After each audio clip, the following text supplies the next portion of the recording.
ask questions. Thank you. So first of all, let me introduce this panel here. We have here Mr. Rashad Mohammed Al-Alimi. Your Excellency, welcome. He is the Chairman, Presidential Leadership Council from Yemen. And we have Senator Chris Murphy from the United States of America. He's also a member of the Senate Committee on Foreign Relations. We have Mr. Abdulaziz Zaghar. He's the founder and chairman of the Gulf Research Center from Saudi Arabia. And we have Ms. Hannah Neumann, who's the chair of the delegation for relations with the Arab Peninsula for the Green Party of the European Parliament. Welcome. Your Excellency, maybe we could begin with you. Can you tell us how does the current situation in the Red Sea impact the life of Yemenis? أولاً شكراً كثيراً. Thank you very much for the introduction. أنا سعيد I'm delighted بأن أكون مع هذه الكوكبة من الشخصيات المهتمة بالشؤون اليمنية وأيضاً تحية للجميع الحاضرين والحاضرات معنا هنا في القاعة الذين سنشارككم مجموعة من الأفكار والتصورات حول الوضع في اليمن والبحر الأحمر. طبعاً سأبدأ القصة الوضع في اليمن. الوضع في اليمن اليوم يشكل كارثة كبرى ليس على اليمنيين فقط ولكن يشكل كارثة أيضا على الإقليم والعالم.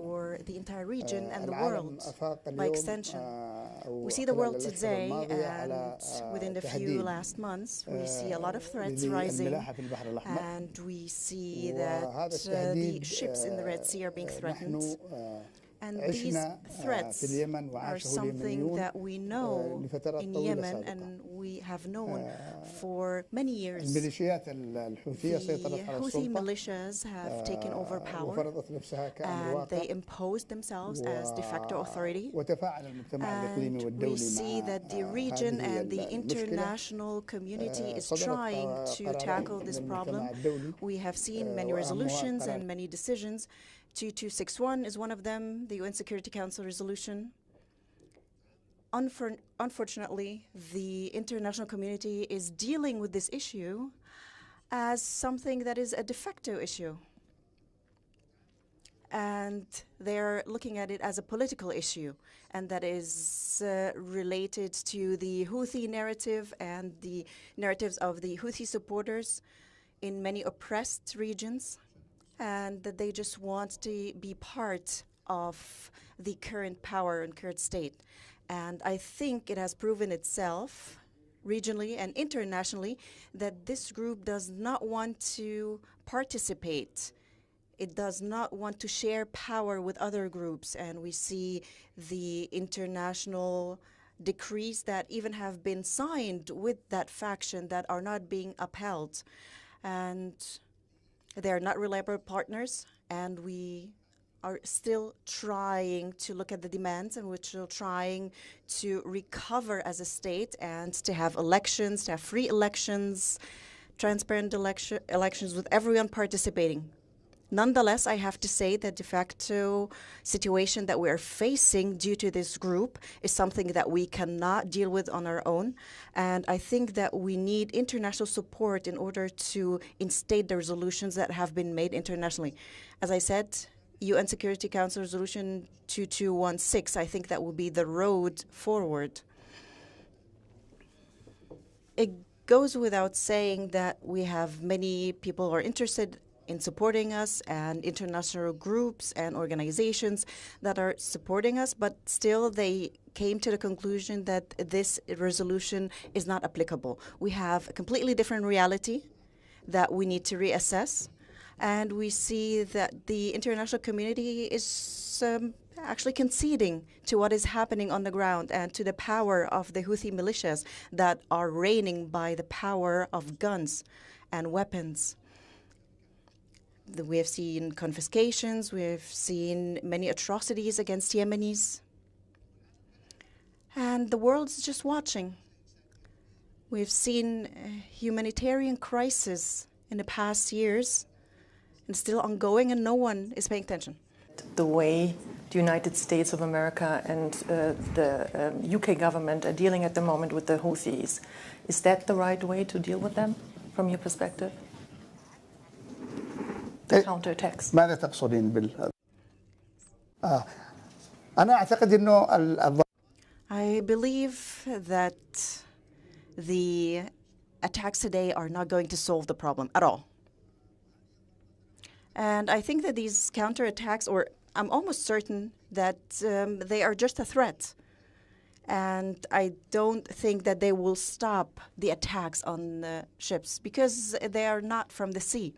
So I think that the most important thing at the moment to have some sort of a coalition with the government and to support the government to retake the state and to reinstate its power also in the Houthi-held regions.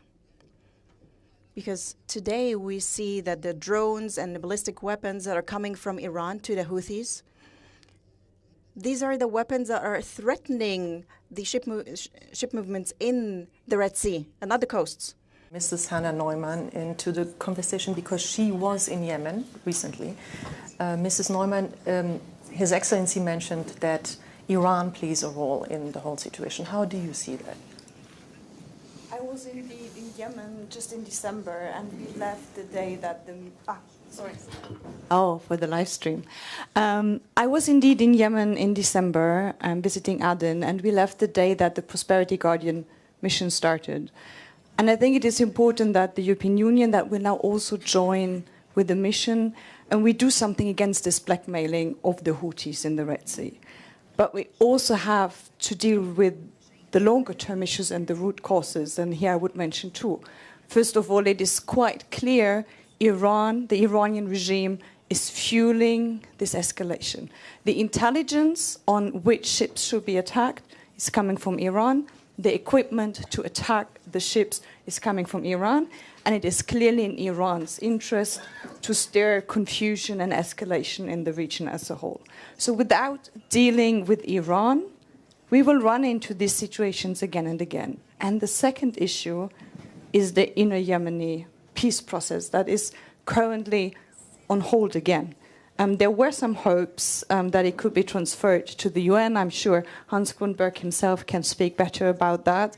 And now with this escalation in the Red Sea, it's difficult again, yet we need to address that in the medium and long term. And not all the attention can go on this escalation. And allow me one last remark regarding the Houthis. They claim to do these attacks in the Red Sea to support the children in Palestine. At the same time, half of the Yemeni population, half of the children in Yemen are malnourished, and this has a lot to do with the policies of the Houthis. Senator, may I ask you, do you agree that the real issue is actually Iran here, and is the way the US government and the UK are treating the situation at the moment the right way, in your opinion? Well, there is no doubt that Iran is behind these attacks. As Hannah said, the intelligence, but also the equipment, comes directly from Tehran. Listen, the United States is not going to stand by while the freedom of navigation is interrupted and U.S. assets transiting through the Red Sea are being attacked. We have obviously launched an unprecedented response that we believe over time will downgrade the ability of the Houthis to be able to engage in these acts of piracy. But I do think it's important to sort of understand the context. There are many of us in the United States Congress that were deeply opposed to the U.S. participation in the conflict in Yemen. Our participation ran through the Saudis. Our worry was that by engaging in that conflict, we would extend it, and the extension of that conflict would end up giving more influence and more involvement to the Iranians inside Yemen and inside the Houthi infrastructure. And so I think we are seeing now the consequence of a war that lasted far too long. Iran may not have command and control of the Houthis as they do with some of their other proxies in the region, but there is no doubt they are more deeply integrated today than they were at the beginning of this latest iteration of the war. So the United States will continue to engage in this response effort. I do not think there is an appetite in the United States for us to be part of a coalition that would do more than strike from the sea and the air, but we believe over time this can have a deterrent effect.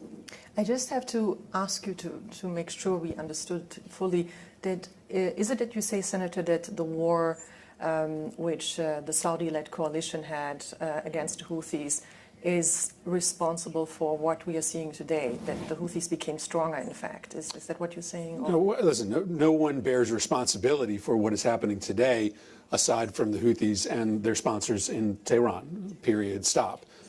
All I'm saying is that you need to understand the context, and there is no doubt that the relationship and the level of integration between Iran and the Houthis increased over the course of that long war. It was one of the warnings that many of us gave who were opposing U.S. participation in the war. That is not a means of shifting blame. I think that is, to me, just a recognition of reality. Dr. Abdulaziz Al-Sager, Saudi Arabia, in fact, had quite a experience with actually the Houthis for many years, the war. What advice would you give the US and UK governments today how to deal with the situation? What would be the right way to deal with it? Thank you, Suad. I'm glad to be here. Let me start by saying the Red Sea used to be a quiet corridor with no much activity going on in terms of terrorist attack or in terms of disturbance, until the Israeli and the Iranian start targeting each other. Then it became a very well disturbed. And the Red Sea in both sides, on the Suez in the north and the Bab el-Mandeb in the south. To link what the Houthi have done against or launching their rocket or their missiles to Tel Aviv and link it to the Gaza situation is a big mistake for two reasons. It did not start today. It's already since 9 years. They're attacking vessels. They have their fast boat. They did piracies. They have done terrorist attack. And we have been saying this from day one. In 2018, when the coalition forces, they were close to gain Hodeidah, the British and the Americans said, no, you should not. This is a red line. This will have an impact on the humanitarian situation on the Yemeni, so you should not do, you should not move. Why we did not join the prosperity forces? I think there are very clear reasons. Number one, we believe there is an international sea law, 1981, and this would have required a Security Council resolution instead of an individual country raising the sort of coalition like what the US have proposed. Second, there is a serious negotiation between the legitimate government and the Houthi that Saudi, with the support of the UN Special Envoy, coordinating the issues, which first has to deal with the hostages, the prisoner of war, and all these huge numbers. But at the same time, so we thought that we did not want to disturb any issue related to that. Third, I don't think the US and even the new European naval capability that they are looking for a Saudi or UAE naval capabilities to support their presence there. They have all the majority of the capability. What they need is the legitimacy of the act.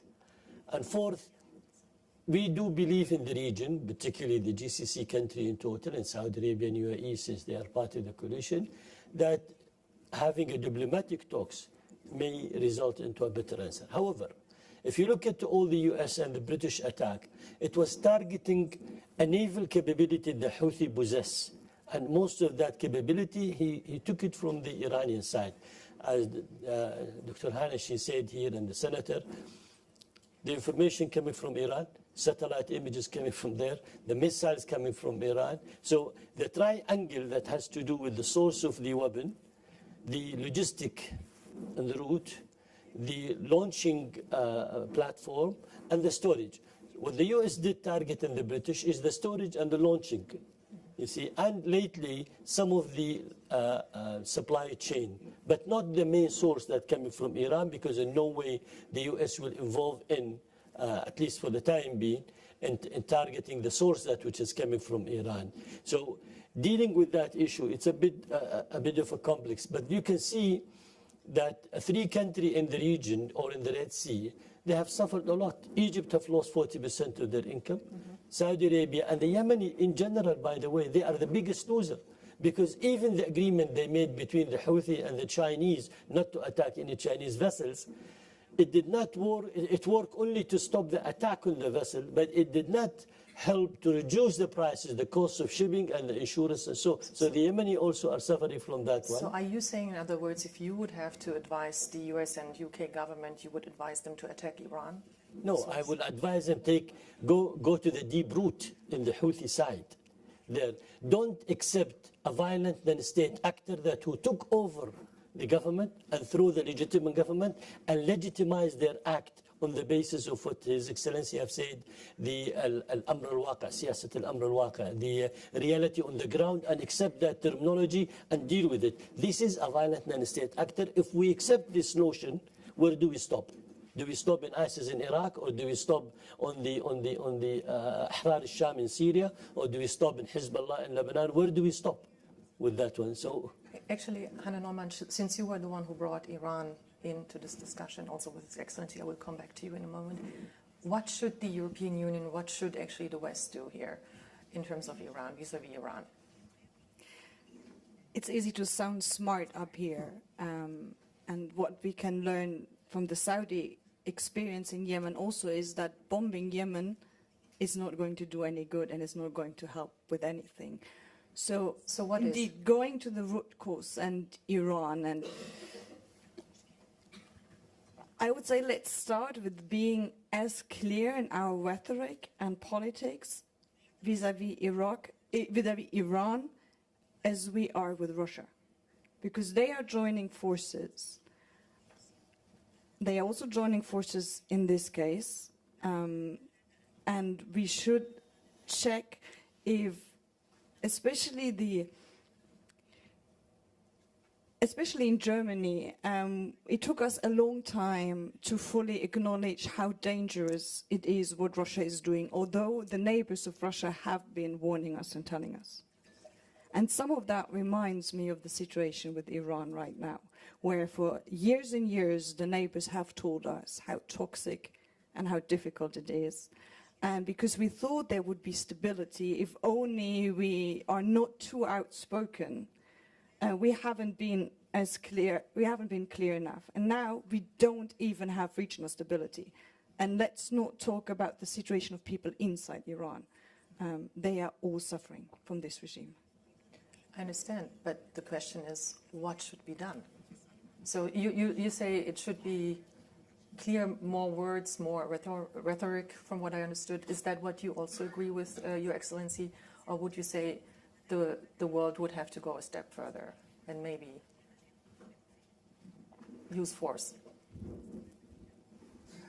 أنا أعتقد إنه I believe الإيرانيين that 40 years to be diplomatic and soft-spoken to Iran. أن نقول للعالم اليوم We would like to say to the world لهذه today الجماعات that الميليشية الإرهابية المدعومة من إيران and all the support that this militia is getting, that these terrorists are getting, that they're getting incentives from Iran. And the more we concede, the more they demand. And this is what we have seen in Yemen with the Houthis. The more we give them, the more concessions they get, because we are interested in peace, we are interested in stability for the region in Yemen, the more they demand. And Stockholm, for instance, Stockholm and what had been sent Stockholm about al-Hudaydah has only been to the benefit of Yemen. We were very close to regaining al-Hudaydah. We were, I think, 3 kilometers away from Hudaydah, and the international community interfered and stopped the operation. for humanitarian causes. But what about the humanitarian situation now in Yemen? It's much worse than what it has been the past years altogether. And I think that trying to be soft-spoken, trying to be maybe more, having more conceding tone with the de facto authority is getting us nowhere.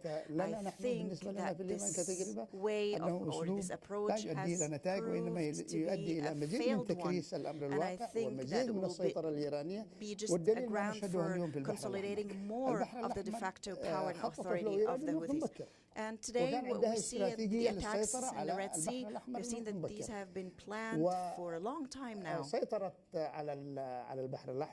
we see that Bab al-Mandab and the Red Sea are being controlled by the Houthis, and this was a strategic dream for Iran. And Iran even said that the Red Sea is an Iranian sea now. And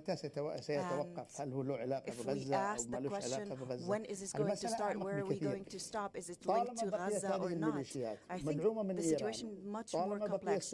As long as there is Iranian support, as long as there are Iranian weapons in the hands of the Houthis, we would see more attacks in the Red Sea. We see more blackmail, even blackmail to other regions. Senator, before I open the floor to questions here from the audience, I would like to ask you, what should the West do to also ensure that the humanitarian situation inside Yemen is not getting worse with all that's happening, or what can be done from your perspective?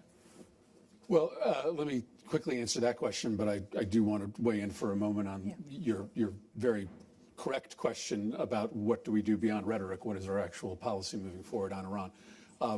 So as you know, the United States did move forward with a new terrorist designation for the Houthis. That was postponed for a period of time so that we can take steps to assure that humanitarian aid is still allowed into the country.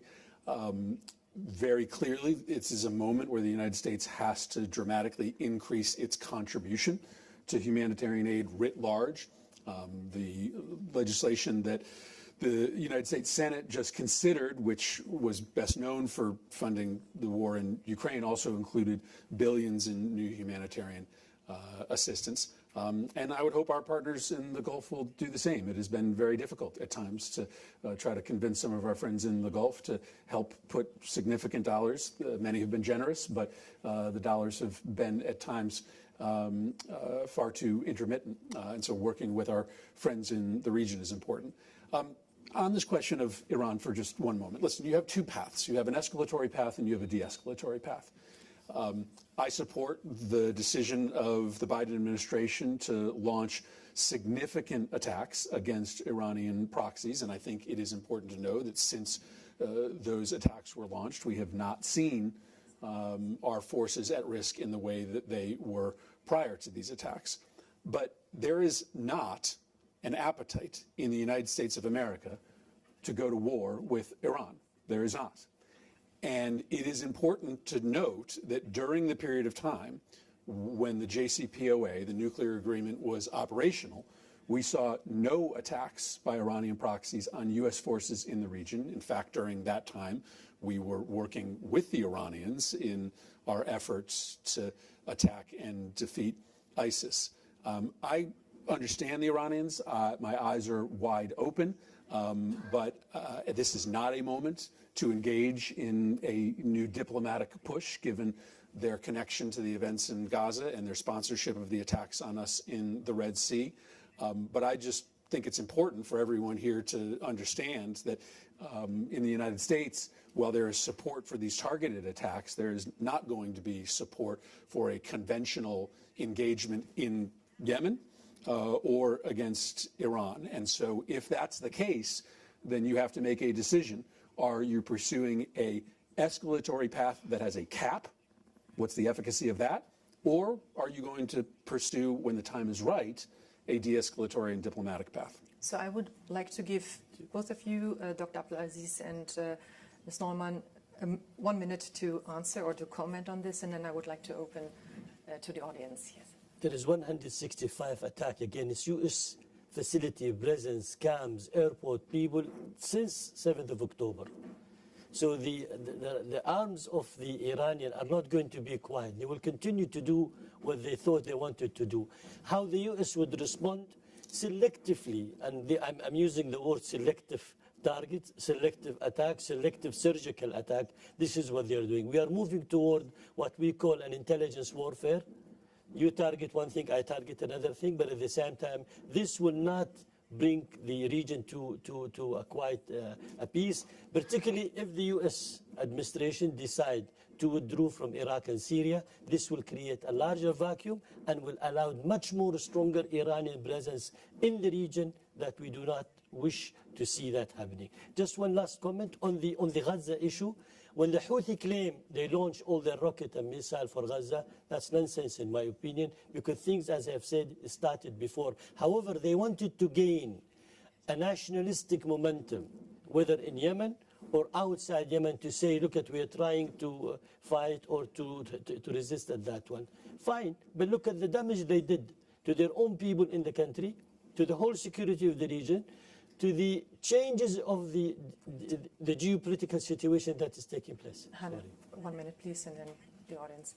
I don't think we should accept that there is either diplomacy with the regime or bombing pathway when we deal with Iran. There is something else. And it starts with us acknowledging that what we tried in the past, which was either we're going to sweet talk them or we're going to bomb their proxies, didn't work, and now we need to find a new pathway.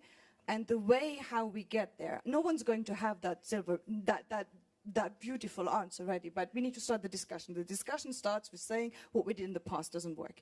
And then we need to have that discussion with the Iranians that want to see a democratic Iran. And they are there. They are in the diaspora. They are in the country. We have the channels. We should no longer accept that it's the regime that we deal with when we talk about Iran policy. We have to deal and talk with and involve the Iranians that want to see a democratic country. And this time, we have to do it together with the neighbors, especially the Gulf countries who are asking us to have this discussion together. And in the end, you believe this will help also the Yemenis? Just to bring it back to Well, our panel, well, and yes, sure. because this is not an Iran panel, I would like to actually invite, before the questions, the UN representative to Yemen, the envoy to Yemen, please, to make a comment. Hans Grunberg, if you don't mind. Thank you very much. I can see this was. I represent the whole world. With that said, no, thank you. Thank you. It's been fascinating to listen to this, and I don't want to interfere in this. The couple of points that I want to make from where I sit is basically some just factual observations. One is that I think it goes without saying that we've seen a gradual destabilization in the Middle East ever since the 7th of October. And that has brought up, and it has affected the quite numerous conflict lines that exist in the Middle East, and is having an effect on them on a broader level. And that is also one of the reasons why we see these resurgence of and a difficulty in trying to capture the essence of what we're trying to deal with, because it's so complex and it's interlinked. And once you want to deal with one issue, you have to deal with another. And I'm not entering into saying what the narrative is, which narrative is right. I'm just saying that the interlinkages are there and are affecting each other. So from that point of view, and from where I sit, and you will have seen me in the Security Council a couple of days back, it's clear that the efforts that I have been engaging on together with all Yemeni sides, together with the international community, and the progress that we have seen in Yemen for the last 2 years, and also the serious way forward that we've seen in attempts to try to achieve a longer-term settlement of the conflict in Yemen, is at this fragile moment becoming more difficult to achieve. However, I, as a representative of the United Nations, will be the one that will always, and not only because I'm paid to do so, but because I am a firm believer in that, believe in a negotiated and mediated settlement of all the issues that we're talking about. So from that point of view, and that is also based in terms of the points that I made in the Security Council, is that we all have a collective effort to make sure that we work towards a de-escalation in the region, that we work towards a de-escalation in the Red Sea, and that we also safeguard the progress that has been done in Yemen, so that we are able to move the efforts forward in terms of settling the conflict in a country that has been marred by war for such a long time. I'm a firm believer that we will achieve results in that regard. However, the situation obviously more complicated than before, but I'm still feeling a great level of collective support from the international community and also from the Yemenis themselves in terms of that is the right way forward. Thanks. Thank you. On that note, I would like to open. Please, who would like to ask a question? Maybe we can begin here. Would you please introduce yourself and ask and tell us who you asked the question to? But please, a question. Yes, Annette Weber. I'm the EU Special Representative for the Horn of Africa, and it's less a question, but I'd like to come back to the spotlight on the Red Sea, because I think when I'm looking at the Red Sea, I'm also looking at the Horn of Africa. And of course, looking at the other side of the shore of the Red Sea, where we basically have between Egypt and Djibouti hardly any strong, stable country that could guarantee more security on the Red Sea. I think we cannot leave that side of the Red Sea out, including to this, of course, is now a war in Sudan that is not just leading to a state collapse, but where one side is now reaching out to Iran to get arms and ammunition. I think this is an additional problem for heating up the Red Sea, and I believe very strongly, that we need to look at the Red Sea as from a regional perspective, connecting the two sides. And maybe my second point on Aspides, on our EU mission, I think that what is quite important is that the mission is not just a mission on the Red Sea, but that is very closely connected to the politics of the littoral states and the regional issues that cannot be disconnected from the security in the Red Sea. But thank you very much for this. Any questions, please? Maybe you can pass on the microphone to. Oh yeah, well then we go to this gentleman there and the lady. I have a comment. Please, can you introduce yourself? Yeah, myself, Ibtisam Al-Kitbi. I'm a founder and president of Emirates Policy Center in Abu Dhabi. The main point now, it's not a question, it's a comment, that Houthi is non-state actor. And how can you fight non-state actor with an actor? You need to, and US and UK, they don't have strategy. You need to have a special force. How can you fight non-state actor? You couldn't defeat ISIS. The other thing, first you have to drive Houthi resources economically. Okay, there is Shabwa, there is where is he's taking his economic resources, and the other where is the arm is coming. This is how you have the holistic strategy. Now, regarding the European mission, how can you safeguard your ships? The missiles, you don't have ability. And that's the last question, because we have some other. And at the end, you need to go to the US. So actually, you asked 3 questions. I will actually. I think you did ask 3 questions, actually. No, it's not a question. It is. It's and I would need to, because of the time, I would need to pass it on to other people. I'm sorry, yes. But before I let you answer that, maybe we can have one more person and give the questions back to the round and come to you. Please. I'll state my question in Arabic for President Al-Alimi. Yes, please.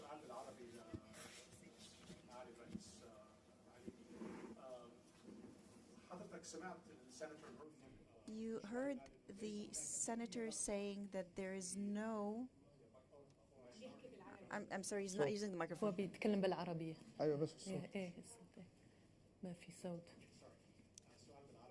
الصوت ما في. We cannot hear you. Okay, sorry, it's on now. عفوا السؤال بالعربي I'm sorry, the question in Arabic for the President Rashad حضرتك سمعت سيناتور ميرفي منذ قليل قال أن ليس هناك أي رغبة في الولايات المتحدة في حرب مع إيران أو مواجهة to start a war with Iran or a military conflict with Iran.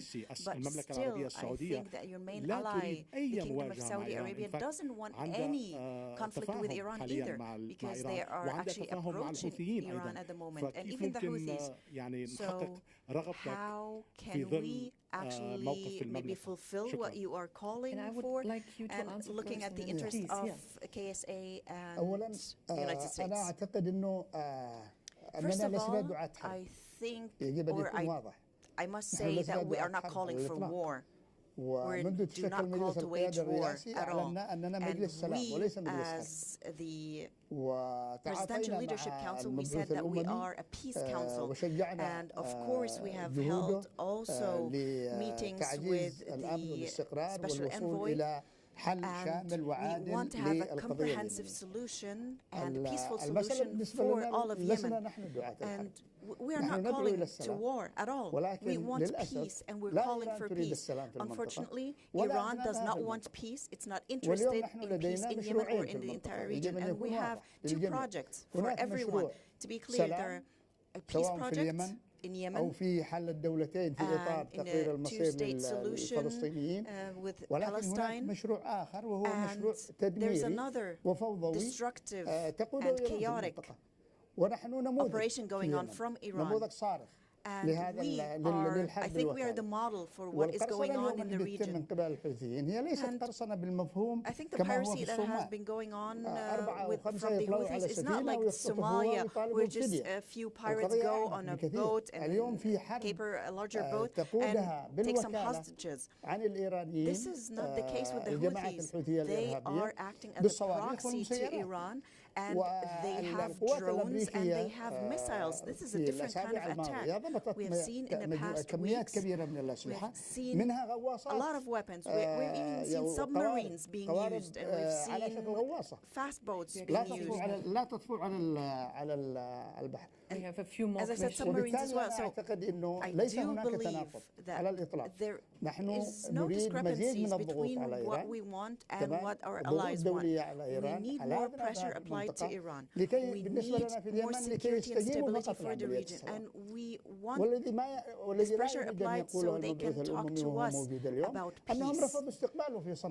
And we have seen that there is no interest from the militias to talk with us. Two or three more questions and bring it back to the panel so the audience has a chance. I think there were, please, the lady up there, if you don't mind, and then the gentleman in front. Thank you so much. Mina Al-Rabi, editor of The National. I have a question to you, Senator Murphy. You painted a picture and you said when we had the JCPOA, when the P5+1 had a deal with the Iranians on the JCPOA, then there were no direct attacks on American troops. However, in that time, Iran was building its capabilities, and also the militia groups, which it supported, wreaked havoc in the region. So do you not see that as a problem? Is it fine that if American troops are not being targeted, then it's not a problem? And that is, as we see now in the Red Sea, something that can be sparked off at any point. So how do you make that calculation? And if I may, Hannah Newman, if you could please answer a question about the concerns on the nuclear program of Iran. While it's not directly related to the Red Sea, we're also seeing how some of these capabilities can change the equation in the region completely. Thank you. Maybe we can have one more question and then bring it back to the panel, if you don't mind. The gentleman, I think you were asking. Thank you. I'm Gideon Kutz, working for the Israeli newspaper Ma'ariv and for the Jewish Press. I'm also professor at Paris 8 University. Following your answer that your government is for a two-state solution, and following the optimism of Secretary Blinken today, that an initiative, a peace initiative would be possible after resolving the Gaza problem, would you join such an initiative with other Arab countries to recognize Israel and to have relations with Israel? Of course, under the conditions of a Palestinian problem solution. And then, before we bring it back to the panel, this young man, but if you could be brief, please. Thank you. This is Bashar Al-Halabi from Argus Media. A quick question for the European reps in the room. I mean, this is the first time, not the first time, but we're hearing tougher rhetoric, at least from your side, towards Iran in general. And regarding security in the Red Sea, there's an operation for EU naval assets around the Horn of Africa. It's called Operation Atlanta, which is responsible for the safety of the Horn of Africa. What's the future of this force? And will it be deployed in the Red Sea to counter Houthi attacks, for example? So I would like Hannah Neumann to answer first, then the Senator, and then you, Your Excellency, the last question, please. Thank you so much. And I start with the very concrete questions. So first of all, the tougher language on Iran has been coming, at least from me, for quite a while. I would even say from the whole of the European Parliament for quite a while. And we are trying to push other actors of the European sphere in this direction. With the mission, so there is indeed the mission Atalanta, and there was some discussion when the Prosperity Guardian mission was launched whether Atalanta could join, and we made the decision that we will send a very special mission only to contain the violence in the Red Sea. It's called Aspides. Ms. Weber has mentioned it, and it will be operational, I think, in a week to go, with 3 frigates that are very robustly armed to defend themselves and to defend the ships that they are guarding safely. On the nuclear program, here again, I think everyone is very worried because we know that the capacity of Iran has been rising to develop a nuclear bomb, and the JCPOA, which is the framework to which everyone in theory still holds on, is not working. The chief of IAEA, so who's observing all of that, said it's an empty shell. Biden said not publicly that it's dead. The Iranian regime walked away twice. So we need to look for a new way, and there is no way we can do that without the Gulf countries who feel most threatened, of course, if Iran is moving closer to the bomb. So brings me to Senator Murphy. Would you answer, please, the questions of Ms. Al-Araibi? Well, with all due respect, the JCPOA was working for its intended purposes before the Trump administration canceled the agreement. So I think it's important to understand how we got to the place we are today. Listen, the United States obviously has important interests in the Middle East, but that does not mean every problem in the Middle East is a United States problem. I would argue that the question of who controls Yemen, at least prior to the attacks against our shipping interests, was not a core U.S. national security concern. Not that we didn't have a stake in that, but we should not have been playing such an active role in the military campaign, which ultimately did not help the people of Yemen in the long run. As to whether the JCPOA solves all the problems in the region, of course it does not, right? We identified core U.S. concerns, one being stopping Iran from getting a nuclear weapon in the short run, and 2, protecting our forces.